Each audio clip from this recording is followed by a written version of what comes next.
오늘 이 시간은 기다리는 사람과 지키는 사람, 기다리는 사람과 지키는 사람이라고 하는 제목으로 우리 말씀을 상고하고 함께 기도하기를 원합니다.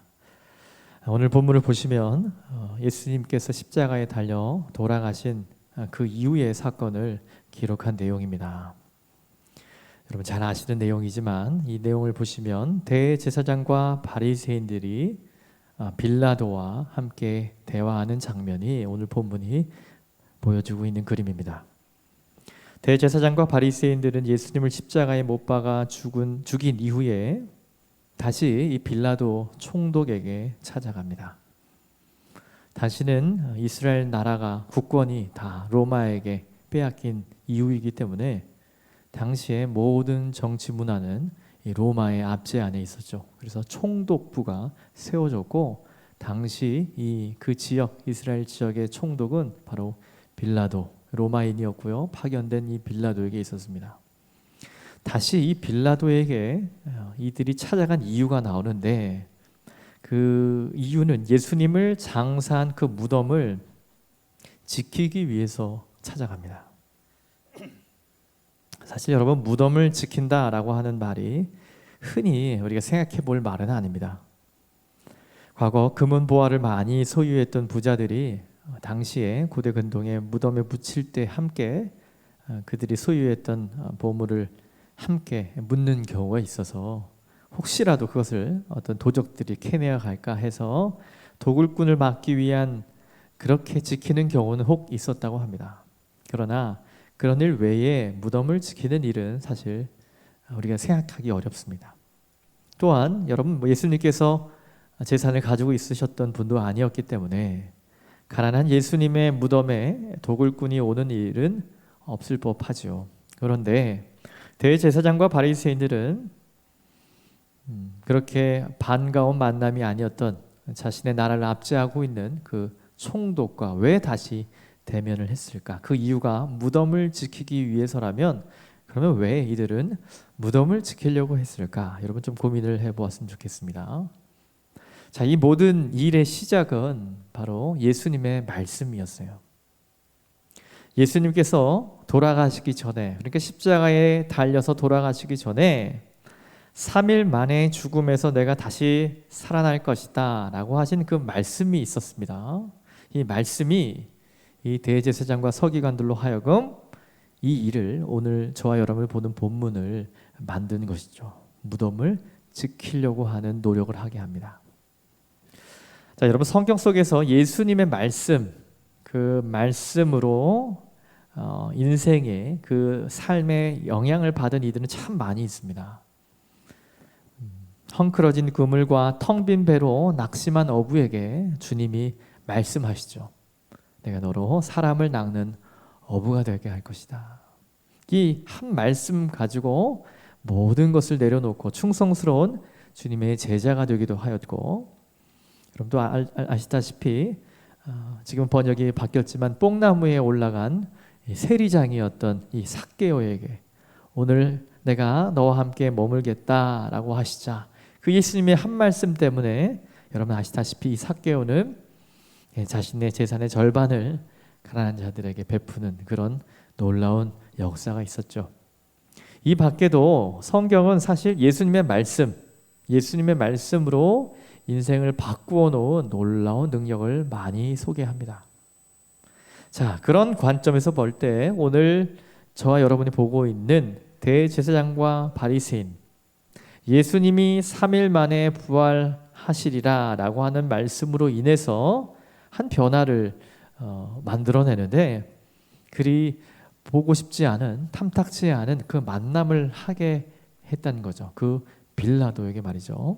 그 무덤을 지키려고 하는 의지를 보여주었습니다. 사실 유대 지도자였던 대제사장과 바리새인들은 총독 빌라도와 불편한 관계에 있었죠. 이 측면은 역사적인 관계뿐만 아니라 예수님께서 십자가에 달리실 때까지의 그 과정들을 여러분 조금 성경 안에서 살펴보면 빌라도는 예수님을 풀어주고 싶으셨죠. 그러나 이 바리새인과 대제사장들은 예수님을 십자가에 매달라고 했습니다. 이 두 뭐라 그럴까요? 힘싸움이라고 해야 될까요? 그 미묘한 차이, 그 가운데 뭐가 있었죠?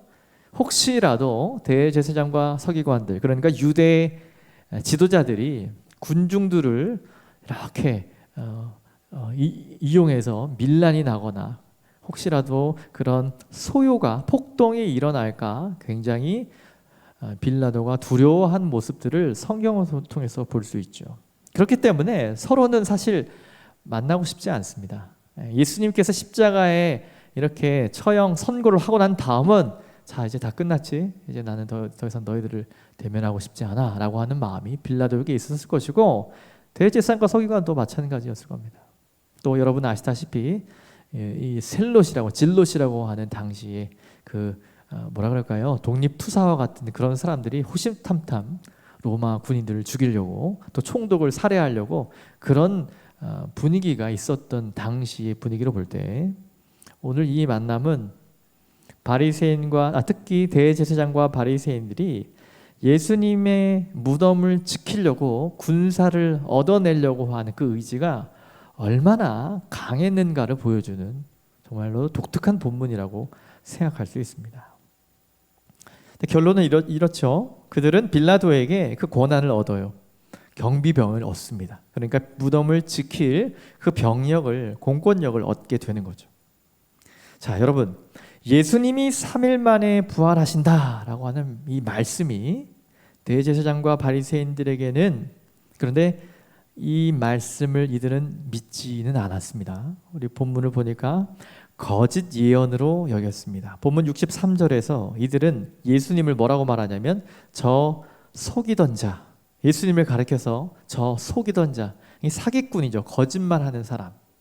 이들은 예수님의 말씀을 믿지 않았던 것 같아 보입니다. 저 속이던 자로 일컫고 있죠. 자, 그렇다면 생각해 보십시오. 예수님이 3일 만에 부활하신다라고 하는 말씀을 그들은 진실로 받아들인 겁니까? 받아들이지 않는 겁니까? 받아들이지 않은 거죠. 그들은 예수님의 말씀을 분명히 들었고 혹은 믿음직스러운 사람에게 전해 들었죠. 또 기억도 합니다. 그들은 그 말씀을 그러나 믿지 않았다는 거예요. 3일 후 부활하리라 라고 하는 말씀은 유대의 지도자들에게는 허무맹랑한 거짓 예언으로 받아들여졌다는 것이고, 또한 여러분 부활의 신앙을 가진 이들이 여러분 이 가운데 있었다면 그들에게는 이 말씀이 무엇이 되는 거죠? 믿음이라고 하는 것으로 되게 되는 것이죠. 여러분 부활의 신앙을 가진 이들에게는 이 예수님의 말씀은 뭐죠? 믿음의 대상이고 믿음의 근거가 되는 것이죠. 참 믿음이 된다고 하는 사실이에요.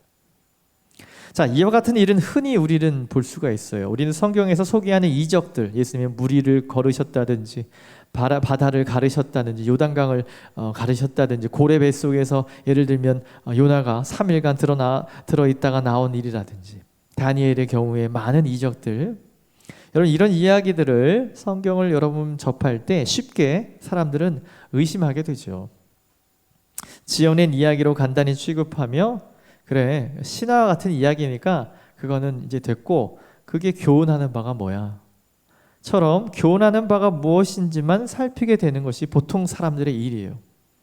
여러분 그런데요, 그러한 접근으로 말씀을 대하면 여러분 믿음을 얻을 수 있을까요? 네, 그렇지 못하다는 거죠. 이와 같은 접근은 여러분 참 믿음을 가져다 주지 못합니다. 성경을 통해서 교훈을 얻으려고 하는 많은 젊은이를 비롯하여 많은 사람들은 참 믿음을 그것으로부터 가져다 주지 못함을 우리는 인정하셔야 합니다. 왜냐하면 그런 일보다도 더욱 놀라운 저와 여러분이 지금 보고 있는 이 사건, 예수님이 십자가에 죽으신 지 3일 만에 부활하신다라고 하는 사건은 더더욱 그들이 믿지 않을 일이기 때문입니다. 여러분 오늘날도 대제사장들과 바리새인들과 같이 예수님의 부활을 믿지 못하는 일이 참 많이 있습니다.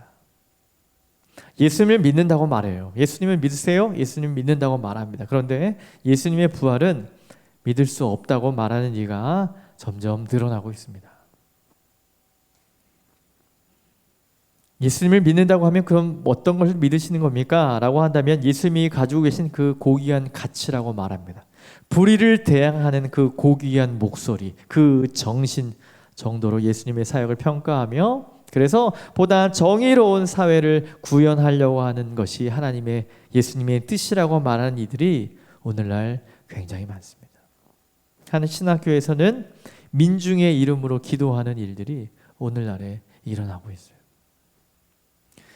믿음을 가지고 있는 한 사람으로서, 또 우리 한국교회, 또 특별히 건강한 우리 삼락교회 성도들로서 오늘날 참 믿음이 무엇인가, 저와 여러분이 나아가고 있는 이 믿음의 반석은 무엇인가 살피고 또 그 확신 가운데 거하는 것은 여러분 정말 오늘 바로 지금 저와 여러분에게, 또 이 나라와 이 다음 세대에게 꼭 필요한 일인 줄 믿습니다. 그렇다면 믿음이 무엇인가? 여러분, 믿음은 기다리는 사람이 되게 한다는 겁니다. 기다리는 사람이 되게 한다. 당시 예수님의 부활을 믿고 있었던 몇몇 이들이 있었을 거예요. 많이 거론되지는 않지만 막달라 마리아를 포함해서 예수 그리스도의 말씀 그대로를 가슴에 품고 믿음으로 걸었던 신도가 있다고 봅니다. 또한 예수님을 그냥 사기꾼으로 일컫는 특별히 대제사장과 바리새인들에게, 당시에 있는 모든 사람들에게 3일의 시간이 주어졌습니다. 예수님이 숨을 거두시고 딱 3일의 시간이 모두에게 주어집니다. 예수님의 말씀을 믿음으로 받은 사람, 그냥 사기꾼으로 알고 그냥 넘겼던 사람, 그 모든 부류에게는 3일의 시간이 주어졌습니다. 예수님 부활 사건은 그 말씀을 믿든지 그렇지 않든지 어떤 경우에든지 이제 3일이 지나가면 결정이 나게 되는 거죠. 모든 이에게 3일의 시간. 예수님의 말씀을 믿음으로 받아 삶의 중심에 간직한 사람은 그 3일의 시간을 기다리게 되는 거죠. 뭐를 기다리는 거죠? 단순한 3일이 아닌 부활하실 예수님을 기다리는 거죠.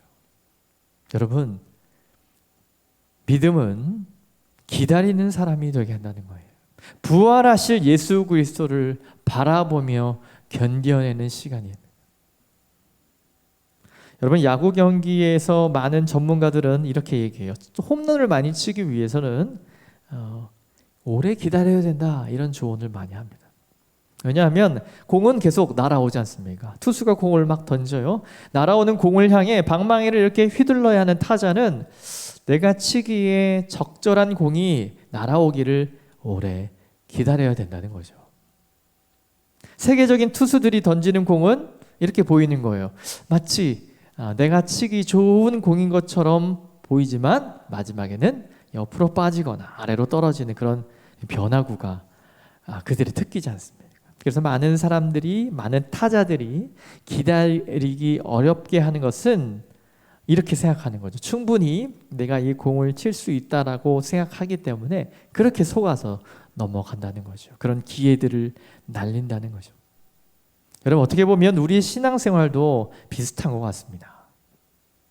여러분, 믿음이 없어질 때, 우리의 믿음이 연약해질 때 우리의 특징이 있죠. 기다리지 않습니다. 네. 자신의 능력으로, 저와 여러분의 능력으로 우리에게 처해진 그 상황을 해결할 수 있다고 생각할 때 우리 안에 뭐가 사라집니까? 믿음이 여러분 사라져요. 여러분, 한 목사님이 이런 말씀을 하셨어요. 참 사랑과 참 믿음에는 언제나 이 기다림이 포함된다, 이런 말씀을 하셨어요. 참 옳은 말이라고 생각합니다. 모든 것을 참으며 견디는 사랑, 그렇게 사랑할 수 있는 것은 흔들리지 않는 믿음에 기초한다고 생각합니다. 저와 여러분이 예수님을 믿는 믿음은 여러분 분명합니다. 여러분, 무엇을 믿으십니까? 장차 주님께서 이 땅의 심판주로 다시 오실 것을 믿는 믿음이요, 끝까지 믿음을 저버리지 않는 그 택함 받은 백성이 장차 새롭고 완벽한 모습으로 주님처럼 부활할 것을 믿는 믿음입니다. 여러분, 믿으시지요? 매 예배 때마다, 공 예배 때마다 우리가 예배의 시작과 함께 우리가 사도신경을 신앙의 고백으로 삼는 이유가 바로 이것에 있는 것이죠. 성경은 다른 믿음을 말하지 않습니다. 우리는 이 믿음을 가지고 주님 다시 오실 때까지 우리 주님처럼 보이는 여러 가지 이단 사설 가운데서 잘 견뎌내야 되고요. 모든 유혹을 참아내고요. 모든 시험에 견디는 기다림이 필요한 것입니다. 약속의 말씀이 주어졌지만 그 말씀이 바로 현실화되지 않고 말씀과 현실 사이에 벽이 있으며 또한 그 사이를 연결하는 것이 믿음이다. 한 목사님이 이런 말씀을 하셨어요. 다시 말씀드리면 믿음이란 현실화되지 않은 말씀과 저와 여러분이 사는 그 현실 사이를 연결하는 것이 믿음이다. 이런 말씀하셨어요. 그것이 기다림이겠죠. 여러분, 저와 여러분에게 주어지는 비유적인 이 3일은 금방 지나갈 것입니다. 참 믿음으로 우리 주님 오실 때까지 저와 여러분에게 주신 교회와 직분과 이 가정과 나라를 잘 지켜가는 기다리는 자 되기를 주님의 이름으로 축원합니다. 두 번째로 여러분 기다리는 사람이 있었지만 또한 오늘 본문은 이 지키는 사람을 보여주고 있어요. 무엇을 지켰냐면 자기 자신을 지키는 사람이었어요. 우리 마지막으로 나눌 내용은 자기 자신을 지키는 사람의 수고는 헛되다라는 거예요. 여러분, 예수님의 말씀을 받았음에도 믿음으로 받지 못한 사람, 대제사장과 바리새인들은 무덤을 지켰어요. 무덤을 지켰다라는 사실은 64절을 통해 보면 구체적으로 대상이 있죠. 누구로부터 지킨 거죠? 예수님의 제자들로부터 지켜요. 64절에 보면 이렇게 군사를 요청하는 이유는 그 죽은 그 선생, 그 거짓말했던 그 사람을 따르던 제자들이 혹시 그 시신을 이렇게 가져갈 수 있으니 군사를 주시오, 이런 얘기잖아요. 그러면 이 사람들이 무덤을 지키는 대상은 제자들인 거죠. 제자들. 예수님의 제자들로부터 무덤을 지킨 거죠. 그러므로 명령하여 그 무덤을 사흘까지 굳게 지키게 하소서. 그의 제자들이 와서 시체를 도둑질하여 가고 백성들에게 말하되 죽은 자가 돼서 살아났다 하면 후의 속임이 그 다음에 그 사람의 거짓이 그 살아있을 때보다 더 커지지 않겠습니까? 이런 얘기를 하면서 설득을 시키는 거죠. 예수님의 시신을 제자들이 훔쳐가서 딴소리하는 것을 막기 위해 예수님의 무덤을 지키려고 했던 것이죠. 자, 오늘 본문 전체에서 반복되어 강조된 표현이 있는데 바로 이 대제사장과 서기관들은요, 이 지키다는 말을 많이 해요. 지키려고 하고요. 지키려고 하고 지키려고. 대제사장과 바리새인들은 빌라도로부터 승낙을 얻어 이제 군사들을 데리고 이제 무덤을 지키는 거죠. 본문 66절을 보니까 무덤을 막고 있던 돌에, 그러니까 그때는 이제 동굴이었으니까요, 무덤이. 그러니까 그 큰 입구를 큰 돌로 딱 막고 난 다음에 또 뭐예요? 봉인까지 한다는 거죠. 여러분, 봉인이라는 말 잘 아시죠? 여러분 세대는 잘 아시죠? 인장을 찍거나 혹시라도 흔들리거나 열었으면 표시가 나도록, 또한 거기 도장이나 찍혀 있으면 그 도장을 찍힌 그 사람의 권위로 이것을 뭔가 잘못 다루면 큰 벌을 받게 되는 그런 것이죠. 그런 봉인까지 할 만큼 그들은 제자들로부터 이 무덤을 철저하게 보호하려고 했던 거죠. 제가 이렇게 천천히 말씀드리는 이유가 뭐냐면, 여러분, 명목이 무엇입니까? 이 대제사장과 서기관들의 명목이 무엇입니까?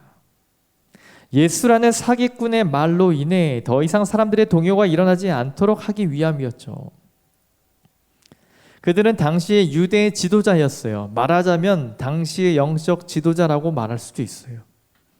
그래서 사람들 사이에서는 바른 영적 질서가 세워지도록 지도할 책임도 있었겠죠. 그러니 그렇게 할 수 있지 않을까? 여러분 생각할 수도 있을 거예요. 그런데 마태복음 28장 12절 이하를 보면 이들은 더 이상 예수님과 관련된 일들이 사람들에게 전해지는 것을 막는 것을 볼 수 있어요. 무슨 얘기냐면, 이 사건을 통해서 무덤을 지켰지만 천사를 통해 하나님께서 무덤을 여시죠. 그죠? 우리 주님이 부활하셨잖아요. 부활하신 사건을 제일 먼저 본 사람이 누구죠? 저는 이 군인들이라고 생각합니다. 그러면 공식적으로 가장 먼저 여러분, 군인은 보고를 하잖아요. 상황 보고. 이 상황 보고를 받은 첫 번째 보고자가 누구였을까요? 예, 대제사장과 서기관들이었다는 거죠. 그렇다면 이들은 단순히 그들의 그 시대적 상황 가운데 우리 민중들이 밀란이 안 나가고 영적인 바른 질서를 세우기 위해서 이렇게 하는 겁니다라고 하는 차원이 아닌 거죠. 예수님이 정말 말씀 그대로 부활하셨다라고 하는 이 보고를 들으면 어떻게 해야 되죠? 그분이 메시아였다라고 공포해야 될 사람이 어떻게 합니까? 마태복음 28장 12절을 통해 보면 돈을 주면서 조용하라고 얘기하죠. 절대로 이 이야기 하지 말아라. 자, 이런 정황을 통해서 볼 때 이 사람들의 행동은 우리가 긍정적인 어떤 행동으로 보기 매우 어렵고 무엇을 지키려고 하는 것이죠? 말하자면 여러분, 제자들이 12명이었어요. 한 명은 배신했고요. 그들은 잡히면 예수님과 같은 운명에 처해지기 때문에 무서워서 도망갔습니다. 그 사실을 대제사장과 서기관들이 몰랐을까요? 그렇지 않았을 겁니다. 그 연약한 사람들 지키기 위해서 그 많은 군대를 동원하는 이유는 철저하게 자신들의 체면과 자신들의 권력을 지킨 행동이라고 밖에 볼 수가 없는 것입니다. 예수님이 부활하셨지요. 경비병들이 부활하신 예수님을 보고 정말 놀라고 정신 없어서 보고를 바로 했는지 그 다음에 했는지 모르겠어요. 여하튼 놀라운 보고를 해도 그들은 오히려 그들에게 돈을 주며 이 사실이 퍼지지 않도록 하게 하죠. 철저하게 자신들의 지위와 자신들의 밥통을, 자신들의 체면을 지키는 것입니다.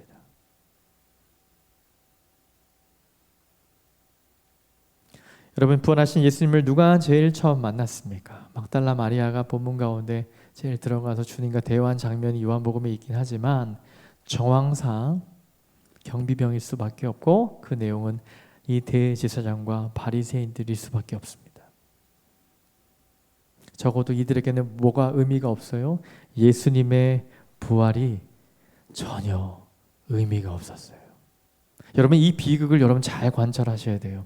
주님의 말씀을 똑같이 받습니다. 어떤 인생들은 이것을 마음에 품고 주님의 부활을 기다리는 믿음의 사람이 있었지만 정말 부활한 예수님을 가장 제일 처음 만난 이들은 철저하게 자신들의 명예와 안정과 삶을 택하며 주의 부활을 외면한다고 하는 사실. 여러분, 오직 자신들의 명예와 권력을 지키기에 여념이 없었습니다. 예수님이 부활하시든 그렇지 않든 중요하지 않았어요. 그리고 혹이라도 제자들이 나타날까 노심초사한 대제사장과 바리새인들의 노력이 여러분 잘 이루어졌습니까? 그 모든 노력은 헛됩니다. 결과가 아무것도 없고 절망과 의미 없음으로 마무리됩니다. 우리는 예수님의 말씀이 분명히 그들에게 기억되고 또 그들의 귀로 들린 바 되어도 자신의 권력을 지키는 대제사장과 바리새인을 보면서 오늘날 저와 여러분의 신앙생활을 돌아보게 됩니다. 예수님의 부활을 잊은 채 우리는 얼마나 이 땅에서 더욱 잘 사는 일과 더 인정받고 우리가 얻을 수 있는 여러 가지 일에 명예에 관심을 쏟아낸가 우리는 자문하게 됩니다. 우리의 삶이 본문이 보여주는 헛된 인생과 얼마나 여러분 다릅니까? 우리가 누리고 있는 것을 지키려고 하는 습성이 인생에겐 있죠. 다 지키려고 합니다. 그래서 좀 더 누리고 좀 더 얻으려는 노력을 가장 긍정적인 제1의 가치로 여기게 됩니다. 어제보다 나아져야 된다고 말하고요. 작년보다 더 나아져야 된다고 얘기해요. 감사가 사라진 지 오래예요. 대제사장과 바리새인들은 철저하게 자기 자리 지키기로 예수 그리스도에 대한 그 위대한 진실과 이 엄청난 이 언약의 성취를 루머로 만들어 버렸어요. 여러분, 예수가 말하는 성도는 그렇게 살지 않습니다. 여러분, 대제사장과 바리새인들은 안정을 누리게 될지 모르지만 하지만 그로 인해서 그들을 향해 열려있던 영원한 구원의 문이 닫혀버리게 된 것을 우리는 볼 수 있습니다. 여러분, 대제사장과 서기관들이 영원한 지옥의 형벌에 떨어졌다고 볼 수밖에 없지 않습니까? 예수 그리스도의 이 말씀의 완벽한 성취를 봤던 첫 번째 사람이 철저하게 자신의 명예와 인생을 향하여 고집하며 자신의 명예를 지켰던 결과, 여러분, 그 지킴과 그들의 수고는 다 헛되입니다. 우리 주님의 말씀대로 부활하신 줄 믿습니다. 누구보다 부활하신 예수님을 영접할 수 있었지만 자기 자신을 향한 지극한 사랑이 그 영원한 사랑을 덮어버린 것입니다. 여러분, 우리는 이러한 헛됨의 역사를 저와 여러분의 삶과 우리 한국교회와 우리 다음 세대가 되풀이해서는 안 된다고 생각합니다. 하나님의 말씀을 인생의 노력으로 막을 수가 없음을 기억하고 자기 자신을 지키는 헛된 노력을 그치시기를 바랍니다. 오늘 말씀을 정리하겠습니다. 여러분, 그날 예수님의 무덤을 임봉한 채 제자들로부터 안전하게 보호되어 안심하고 있었을 그 대제사장과 바리새인들을 여러분 한번 떠올려 보십시오. 그리고 빨리 3일이 지나가기를 기다렸던 그 사람들. 또 한편으로 슬픔 속에서도 주님 말씀대로 부활하실 것을 기다렸던 여인들을 포함한 그 믿음의 사람들. 여러분, 그 두 부류를 여러분 머릿속에 떠올리시면서 예수 그리스도의 말씀이 그들에게 모두 떨어졌지만 어떤 이들은 그 부활을 기다리는 사람으로, 또 어떤 이들은 헛되이 무덤을 지키는 사람이 되겠다고 하는 사실 앞에 저와 여러분은 참 믿음으로 부활을 기다리는 사람이 되기를 바랍니다. 세상 일이 헛된 것은 그것이 주는 유익이 유한하기 때문입니다. 얼마 있다가 사라져 버릴 것이죠. 그러나 헛된 것을 지킬 때 여러분, 영원한 것을 놓치게 된다는 사실을 잊지 마십시오. 예수님께서는 말씀대로 부활하셨습니다. 그리고 그분은 말씀대로 이 땅에 저와 여러분에게 다시 오실 것이라고 믿습니다. 우리를 완전한 모습으로 변화시켜 주실 줄 믿습니다. 믿음으로 오늘 이 귀한 날도 코로나로 인해서 다시 한번 우리의 삶이 이렇게 위협받는 이 상황 가운데 우리 주님은 무엇을 원하실까요? 우리 청년들을 위해서 기도해 주시고 우리 또한 병약한 우리 성도를 위해서 함께 기도하면서 나아갈 때 여러분은 이러한 정황 가운데 하나님이 원하시는 것이 무엇일까? 저는 오늘 본문을 말씀을 전하기 위해서 한번 이렇게 또 보면서 하나님이 저와 여러분에게 다시 한번 이 참 믿음을 붙잡으라고 하시는 것이 아닐까, 이런 마음이 있습니다. 사랑하는 성도 여러분, 우리에게 귀한 믿음을 주시는 그분을 바라보십시오. 참 믿음으로 오늘도 귀한 하루를 견디어내며 주님을 기다리는 귀한 참 신앙의 모습으로 오늘도 나아가시기를 주님의 이름으로 축원합니다. 오늘 말씀을 기억하면서 같이 우리 좀 기도했으면 좋겠습니다.